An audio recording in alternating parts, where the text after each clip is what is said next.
Hello students, my name is Gaurav Panchal, faculty of maths.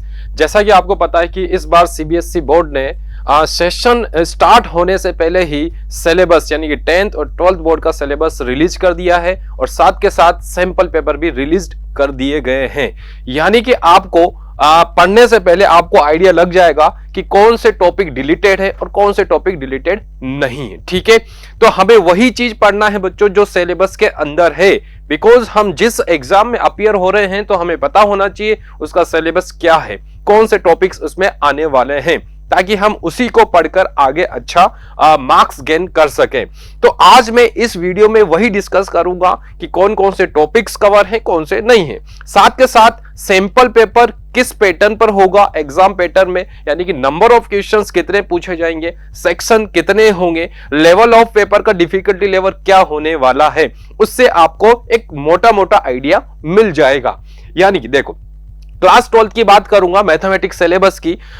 Syllabus last year भी हमने analysis किया था, यानी कि 22-23 सेशन में जो सिलेबस था उसका कंप्लीट वीडियो भी हमने बनाया था। और इस बार भी जो सिलेबस इन्होंने रिलीज किया है बच्चों, वो कंप्लीट वही सिलेबस है जो 22-23 सेशन में था, यानी कि 23-24 वाले सेशन में भी वही टॉपिक्स आपको पढ़ने हैं।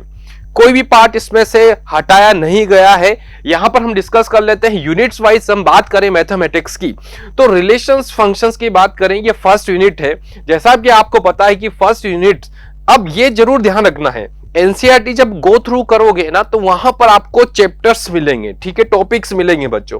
तो बात वही कर रहा हूं, यहां गौर से देखना। रिलेशंस फंक्शन जो की बात की है तो रिलेशंस फंक्शंस में 2 चैप्टर्स इंक्लूड है, या कंफ्यूज मत हो जाना। इसमें जो 2 चैप्टर्स आपके आ रहे हैं, एक तो रिलेशन फंक्शन आ रहा है, रिलेशन एंड फंक्शन, राइट, ये ध्यान रखना है, जो फर्स्ट वाला चैप्टर है।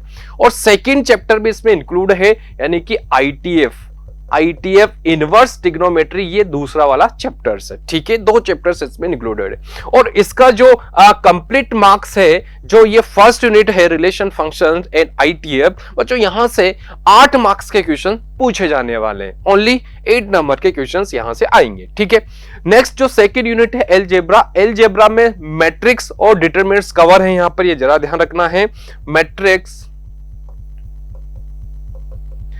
एंड डिटरमिनेंट्स, ये 2 टॉपिक्स यहां पर कवर होंगे एलजेब्रा के अंदर। ठीक है, मैट्रिक्स और डिटरमिनेंट। और यहां से जो क्वेश्चंस, कितने मार्क्स के सवाल पूछे जाने वाले हैं, 10 मार्क्स के क्वेश्चंस पूछे जाने वाले हैं। ये सेम वही था जो 22-23 सेशन में था, ऐसा ही था। 8 नंबर के फर्स्ट वाली यूनिट से पूछे गए थे और 10 नंबर के सेकंड वाली यूनिट से पूछे गए थे। Now come to the third unit, calculus वाले पार्ट में ध्यान देना है। कैलकुलस एक बड़ा मेजर पार्ट है और इसमें 5 टॉपिक कवर चल रहे हैं, है ना। एक तो आपका कंटिन्यूटी डिफरेंशियबिलिटी इसके अंदर होगा, कंटिन्यूटी एंड डिफरेंशियबिलिटी, ये ध्यान रखना है। ठीक है, ये वाला टॉपिक इसमें कवर है। सेकंड वाला इसमें है application, AOD, application of derivative.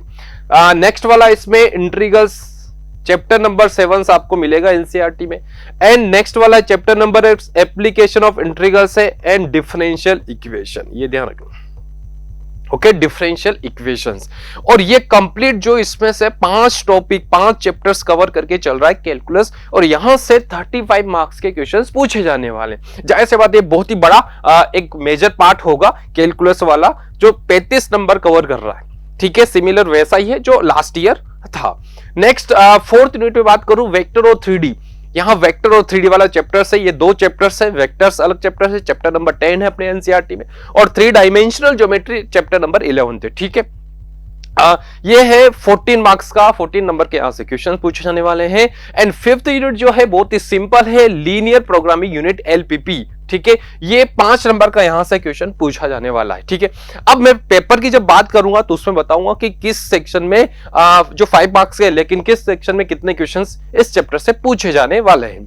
Last जो यूनिट है प्रोबेबिलिटी है बच्चों, प्रोबेबिलिटी, और ये कंप्लीट 8 मार्क्स का है। ठीक है, कितना है, 8 मार्क्स, 8 नंबर के यहां से सवाल पूछे जाने वाले। तो टोटल यहां पर हो गए 80 मार्क्स का, जो 80 नंबर का पेपर आपका होने वाला है। और जो रिमेनिंग 20 मार्क्स बचे हैं वो आपके स्कूल लेवल पर जाने वाले हैं, आपके इंटरनल असेसमेंट के थ्रू जाएंगे। आपके जो टेस्ट होंगे या फिर आपके जो प्रैक्टिकल मार्क्स या आपका डिसिप्लिन होगा उसके मार्क्स इसमें जुड़ते हैं। ठीक है, 20 नंबर। तो ये कंप्लीट आपका 100 मार्क्स का पेपर होगा। ठीक है, हो गया ना 80 नंबर, तो यहां से हो गया 20 नंबर स्कूल की तरफ से हो गए, तो टोटल 100 मार्क्स का पेपर आपका होने वाला है। ठीक है, ये बात हुई आपकी यूनिट वाइज मार्क्स का। अब यहां हम बात कर लेते हैं बच्चों, जो टॉपिक्स चल रहे हैं रिलेशन फंक्शंस, ठीक है, इनमें कौन कौन से टॉपिक्स डिलीट हुए हैं, कौन से नहीं हुए हैं। ठीक है, तो रिलेशन फंक्शंस की बात करें तो ये ऑलरेडी वही चीज हो गई जो हमने लास्ट ईयर कंप्लीट एनालिसिस करके बताया था। तो देखो बच्चों, रिलेशन फंक्शंस की बात करें तो इसमें टाइप्स ऑफ रिलेशंस पूछा जाने वाला है जो आपके आएगा, ये जरूर अच्छी तरह से पढ़ना, जिसमें रिफ्लेक्सिव, सिमेट्रिक और ट्रांजिटिव और इक्विवेलेंस रिलेशंस, ठीक है, and 1 to 1 and onto function भी आपको पढ़ना है। ठीक है, यानी कि टाइप्स ऑफ रिलेशन और टाइप्स ऑफ फंक्शन इंक्लूड है। बाकी जो टॉपिक बच गए हैं वो डिलीटेड है इस वाले चैप्टर से। कौन कौन से टॉपिक्स बच गए हैं? आपको कंपोजिशन ऑफ फंक्शंस नहीं पढ़ना है, इसमें कंपोजिशन ऑफ फंक्शन डिलीटेड है, ठीक है, और आपको बाइनरी ऑपरेशन नहीं पढ़ना, बाइनरी ऑपरेशन, राइट, ये डिलीटेड है, इनको नहीं पढ़ना है। लास्ट डे भी बताया था, तो प्लीज जो लिखा हुआ है उसके अकॉर्डिंग यहां काम करना है। Types of relation, types of functions include है, उससे सवाल 101% पूछे जाने वाले हैं। ओके, ये फर्स्ट वाला। यदि हम दूसरे चैप्टर की बात करें, inverse trigonometry function ITF, ITF में बेटा देखो यहां क्लियरली लिखा हुआ है कि क्या इस चैप्टर से क्या क्या पूछा जाने वाला है, कौन से ये सिलेबस में है, कौन सा डिलीटेड है। देखो, definitions, range, domain, principal value branch, graph of inverse trigonometry function. ठीक है, इस सेशन में जो ग्राफ का एक सवाल पूछा गया था सीबीएसई बोर्ड में, ग्राफ कोस इनवर्स एक्स का ही ग्राफ पूछ लिया, उसको बनाकर दिखाना था। तो ग्राफ जितने भी है वो सारे के सारे आपको आने चाहिए, वो पढ़ना है। प्रिंसिपल वैल्यू ब्रांच, डोमेन और रेंज, जितने भी इनवर्स ट्रिग्नोमेट्री से रेंज और डोमेन के सवाल बन सकते हैं वो सवाल भी पूछे जाएंगे। इसमें ध्यान देना है, अब जो एनसीईआरटी में जो एक्सरसाइज दी गई है, ऐसा नहीं है कि इसमें 2.1 एक्सरसाइज ही इंक्लूड है बेटा, 2.2 और मिसलेनियस एक्सरसाइज, ये ध्यान रखना है, 2.2 एंड मिसलेनियस जो एक्सरसाइज है, ये ध्यान रखना है यार, इनमें भी सवाल दिए गए हैं इन टॉपिक से रिलेटेड। प्लीज ये गलती मत करना, कहीं ये दूसरे टीचर्स ये बता देते हैं कि सिर्फ 2.1 ही पढ़ना है जिसमें ये टॉपिक, अरे नहीं यार, यहां से भी सवाल पूछे गए हैं, इसमें भी इस टॉपिक से रिलेटेड क्वेश्चंस मौजूद है, उनको भी सोल्व करना है। ठीक है, मिसलेनियस में तो होते हैं सही, प्लीज ये अवॉइड नहीं करना है, अदरवाइज आपके नुकसान होगा। तो ये जो पूछा है, इसमें हायर ऑर्डर की जो प्रॉपर्टी बेस्ड क्वेश्चंस या प्रूफ वाले वो नहीं पूछे जाएंगे। ठीक है, ये चैप्टर नंबर 2 की बात हुई।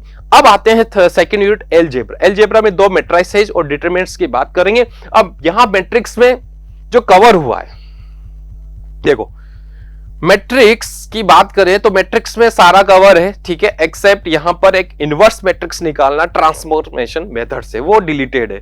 बाकी सारे टॉपिक्स कवर है। ये मैट्रिक्स तो आप तो बहुत इजी चैप्टर है, ये पढ़ लेना पूरी तरह से, ये ध्यान रखना है, ये पूरा कवर करना है। इसमें एक टॉपिक डिलीटेड है, वो कौन सा है वो बता देता हूं, आपको ये पता होगा। इनवर्स मैट्रिक्स निकालना, इनवर्स मैट्रिक्स, अरे किसके through? Bye transformation.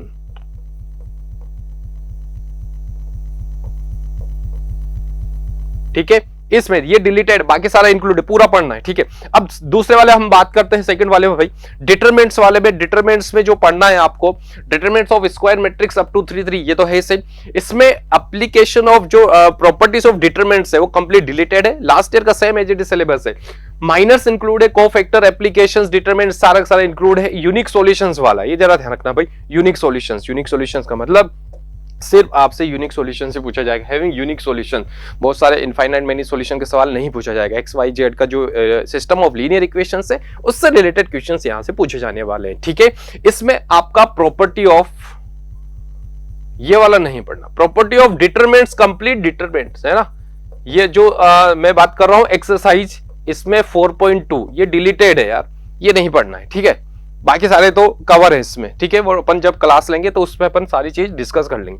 Next come to the calculus वाला पार्ट, कंटिन्यूटी डिफरेंशियबिलिटी। यदि कंटिन्यूटी डिफरेंशियबिलिटी की बात करें तो देखो कंटिन्यूटी पूरा कवर है इसी, है ना, 5.1 यहां पर आएगी।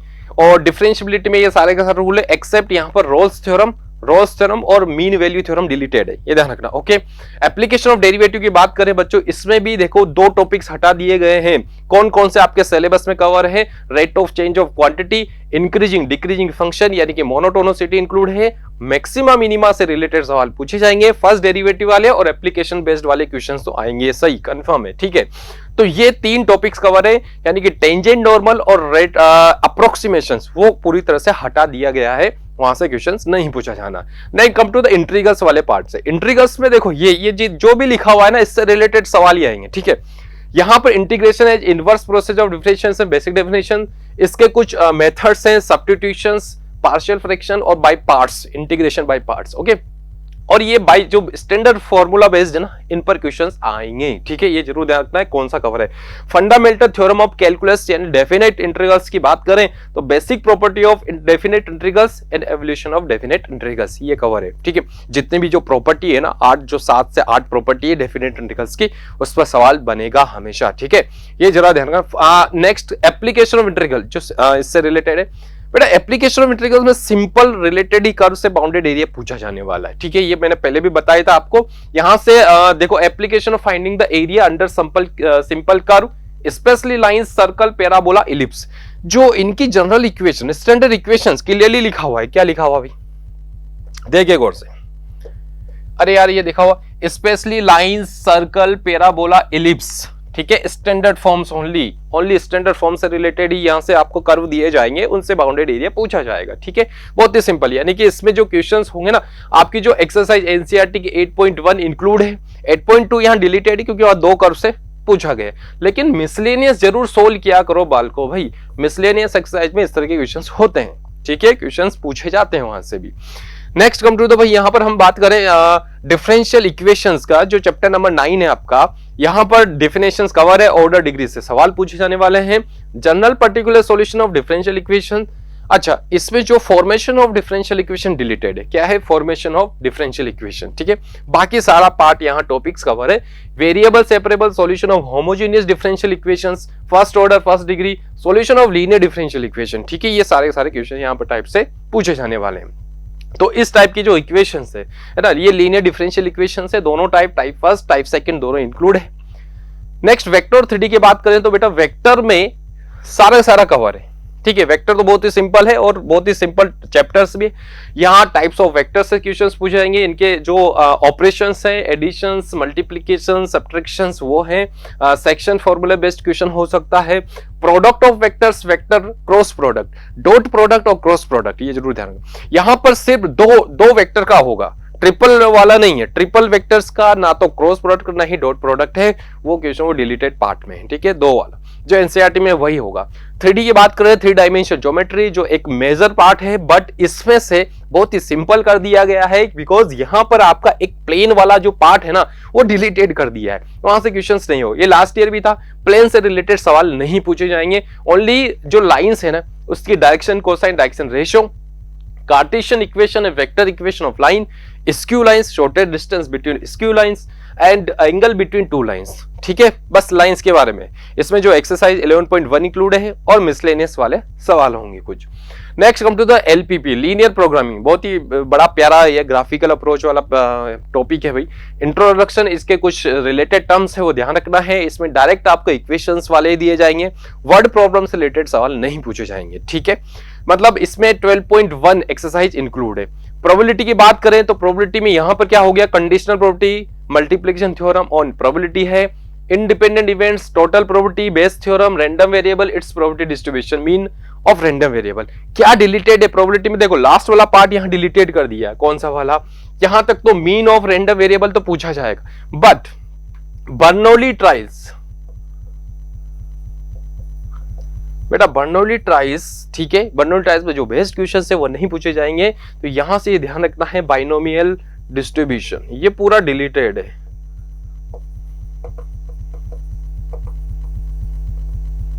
ओके, बाइनोमियल डिस्ट्रीब्यूशन से रिलेटेड लास्ट वाली एक्सरसाइज है वो, वहां से क्वेश्चन नहीं आने वाले, सिर्फ इन्हीं टॉपिक को अपन कवर करेंगे। हाँ, ओके, ये वाला लास्ट वाला। अब यहां पर यदि हम बात करें कि ये तो हुआ सिलेबस के बारे में, ठीक है, आपके ये सिलेबस कवर है। अब मैं सैंपल पेपर की बात करूं, यहाँ पर जो डिजाइन हुआ है ये कुछ इनके क्वेश्चन पेपर डिजाइन क्लास 12 का मेथोडोलॉजी दिया हुआ है। यहाँ पर आते हैं हम डायरेक्ट सैंपल पेपर पर आते हैं। देखो ये सैंपल पेपर भी दिया हुआ है, यानी कि पैटर्न क्या होने वाला है 2023-24 में जो पेपर होगा, यानी कि आपका 2024 में मार्च में जो एग्जाम होने वाला है फुल सिलेबस का, उसमें किस तरह के क्वेश्चन किस तरह के कितने सेक्शन में डिवाइड होगा।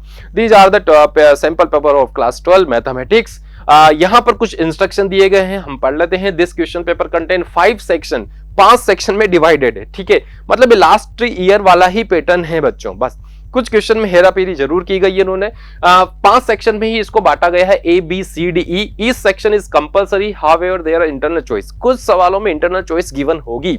सेक्शन ए क्या है, यहाँ सेक्शन ए की बात करें, देखो section A has 18 MCQ questions, 18 MCQ questions होंगे और उसमें से 2 देखो 18 और एक्स्ट्रा 2 होंगे, यानी टोटल 20 हो गए।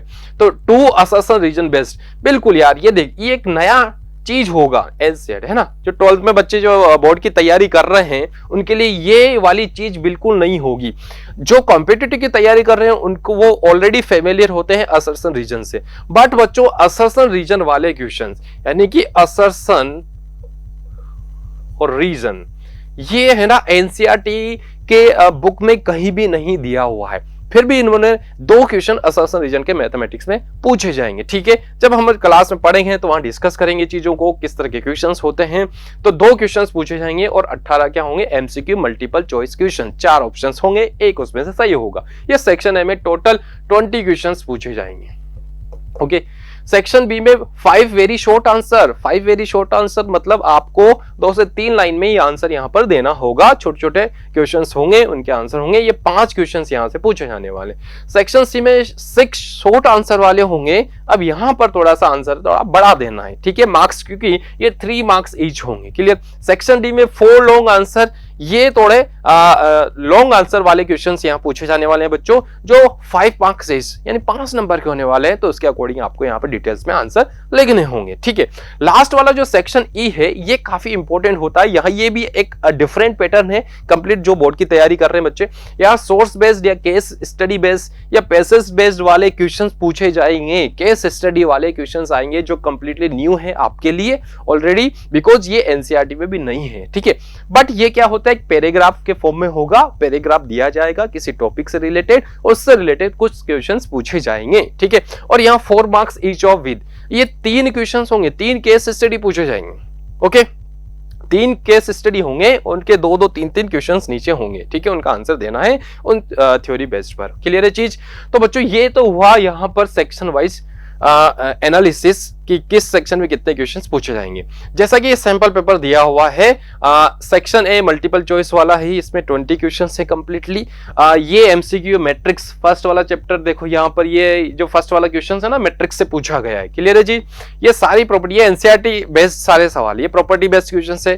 थर्ड वाले क्वेश्चन की बात करें तो डिटरमिनेंट से पूछा गया है, एरिया ऑफ ट्राइंगल्स की। 4th वाला कंटिन्यूटी चैप्टर से पूछा गया है, ये भी एनसीईआरटी बेस्ड ही है, ज्यादा लेवल नहीं है इस सवाल का, ठीक है। 5वां जो क्वेश्चन पूछा गया है ये वेक्टर, ये 3D वाले चैप्टर से पूछा गया, लाइन वाला, 2 लाइंस दी हुई है और लैम्बडा और उनकी वैल्यू पूछी जा सकती है। क्वेश्चन नंबर 6 डिफरेंशियल इक्वेशंस, ये ऑर्डर डिग्री पूछी गई है, डिग्री पूछी गई है, राइट, बहुत ही सिंपल है, एनसीईआरटी बेस्ड वाला। क्वेश्चन नंबर 7 की बात करें तो एलपीपी से पूछा गया है। ये जब हम पढ़ेंगे डिटेल्स में तब आपको इजीली लगेंगे, बहुत इजी क्वेश्चन है वैसे। ये रोम्बस विच डायगोनल, ये वेक्टर वाले चैप्टर से पूछा गया है। 9th वाला यहाँ इंटीग्रल्स से पूछा गया है, डेफिनेट इंटीग्रल्स वाला। ये देखो ये वाला क्वेश्चंस एनसीईआरटी में नहीं है। तो ये एक चीज और बता दूं, जो इस वीडियो को देख रहे हैं, जो बच्चों जो प्रिपेयर करने वाले हैं, जो बोर्ड की तैयारी करने वाले हैं, प्लीज मैं उनको ये बताना चाहूंगा कि आप एनसीईआरटी को विद कॉन्सेप्ट रीड किया करो। विद कॉन्सेप्ट मतलब लाइन टू लाइन वहां रीड आउट करो, ओके। बिकॉज ये क्वेश्चन, कई क्वेश्चंस होंगे इसमें जो एनसीईआरटी पर नहीं है, क्योंकि सीबीएसई डिजिट चेंज कर देता है, सवाल चेंज कर देता है, बट उसके पीछे उसको सोल्व करने का कॉन्सेप्ट सेम रहता है। आपको ध्यान रखना, बस ये क्वेश्चन बिल्कुल नहीं मिलने वाला। तो ऐसे भरोसे ना रहे कि एज इट इज क्वेश्चन उठकर आए, प्लीज, ठीक है। बिकॉज लेवल ऑफ क्वेश्चंस और सेक्शन वाइज जो डिवाइड किया है वो कंप्लीट आपका एनालिसिस चेक करेंगे, आपका एनालिटिकल थिंकिंग क्या है, लॉजिकल थिंकिंग क्या है, वो हर सेक्शन में वो इसी तरह के क्वेश्चंस डालते हैं। क्लियर है जी। तो यहाँ क्वेश्चन नंबर 11 की बात करें तो ये वाला एनसीईआरटी बेस्ड वाला है, डायरेक्ट पूछा गया है। तो यहाँ से वेक्टर से पूछा गया है, ठीक है। ये 13 14 ये कंप्लीट बच्चों 20 क्वेश्चन, ये 18 हो गया एमसीक्यू जो बात हुई है। अब जो असर्शन रीजन बेस्ड है ये इस तरह के क्वेश्चंस होते हैं, ठीक है। यहां पर ए बी सी डी दो स्टेटमेंट होंगे, this is the assertion, this is the reason. हमें यहां पर देखना है कि both assertion reason are true and reason is correct explanation of A, ठीक है। Both are true but reason is not the correct explanation of A. assertion is true but reason is false, assertion is false और reason is true। ये चार options होंगे। तो हमें तो कुछ नहीं भाई, स्टेटमेंट को पढ़ना है। अब मैं क्या बोला कि आपको मैंने बताया एनसीईआरटी को अच्छी खासी तरह से पढ़ना है, बिकॉज यहां पर आपको एक स्टेटमेंट दिया जाएगा और उसके नीचे रीजन वाला पार्ट दिया जाएगा। तो रीजन, ये दोनों स्टेटमेंट ट्रू है या नहीं वो देखेंगे। यदि ट्रू है तो रीजन इसको सपोर्ट कर रहा है या नहीं वो भी अपन देखेंगे। नहीं कर रहा हो तो दूसरा ऑप्शन करेक्ट हो जाएगा, दोनों ट्रू हो गए तो। इस तरह की कुछ यहाँ कॉन्सेप्ट यूज होंगे। ये दो क्वेश्चन ही पूछे जाएंगे। सेक्शन बी में हम बात करें तो वीसी यानी कि वेरी शॉर्ट आंसर टाइप के क्वेश्चन होंगे। डायरेक्ट यहाँ 2 से 3 लाइन में देना है। ये आईटीएफ से पूछा गया है। दिस इज द इंटीग्रल्स वाला पार्ट, ये मैक्सिमम मिनिमा से रिलेटेड क्वेश्चन है, ठीक है। ये इंटीग्रल से पूछा गया है यहाँ से, ठीक है। ये इतने क्वेश्चंस होंगे, 25 क्वेश्चंस यहाँ पर, 5 क्वेश्चंस यहाँ होंगे। सेक्शन सी में 6 क्वेश्चंस होंगे, ये शॉर्ट आंसर वाले होंगे, थोड़ा सा यहाँ पर लेंथी में आंसर देना है। क्लियर है चीज। ये कुछ क्वेश्चंस बेटा इसमें एनसीईआरटी से हैं डायरेक्ट, कुछ क्वेश्चंस में चेंज किया गया है फॉर्मेट, यानी कि पेपर का डिजाइन जो होगा 2024 में मार्च में आपका एग्जाम होने वाला है, उसमें भी क्वेश्चन इसी के आसपास रहने वाले हैं। जो ये सैंपल पेपर प्रोवाइड करते हैं ना, तो इससे एक ब्रीफ आइडिया हमें मिल जाता है कि हमें किस तरह से प्रिपरेशंस करनी है, किस लेवल के क्वेश्चंस पूछे जाने वाले हैं। मैं पहले ही बता चुका हूं, इस पेपर में क्वेश्चंस भी, इसमें जो क्वेश्चंस दिए हैं वो कभी एनसीईआरटी में है ही नहीं, कहीं भी एनसीईआरटी में सेम एज इट इज नहीं है, बट कॉन्सेप्ट उनका सॉल्व करने का तरीका बिल्कुल वैसा ही है बाकी जो क्वेश्चन एनसीईआरटी में दिए गए हैं, ठीक है। सेक्शन डी जो कंप्लीट 5 मार्क्स का होगा, यहाँ बड़े बड़े सवाल क्वेश्चन के डिटेल्स आंसर लिखने होंगे आपको। सेक्शन ई जो आपके लिए बिल्कुल नया होगा, केस स्टडी। इस तरह का होता है केस स्टडी, भाई आपको केस स्टडी करनी है। आपको भाई एक पैराग्राफ दे दिया है, इसको पढ़ना है, समझना है तुरंत, ठीक है। ये टॉपिक वाइज ही होंगे, जैसे आपने प्रोबेबिलिटीज ले लिया, ये क्वेश्चंस प्रोबेबिलिटी से ही पूछा गया है, राइट। हाँ ठीक है, यहाँ क्वेश्चन प्रोबेबिलिटी आया ना, राइट।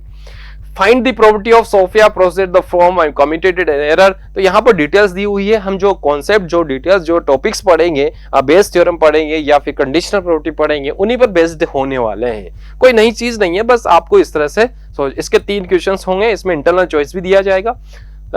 3 क्वेश्चंस, एक 37, लास्ट वाला 38, टोटल 38 क्वेश्चंस पूछे जाने वाले हैं आपके। बेटा ये 37 है, ये भी केस स्टडी है जो वेक्टर पर बेस्ड है, ओके।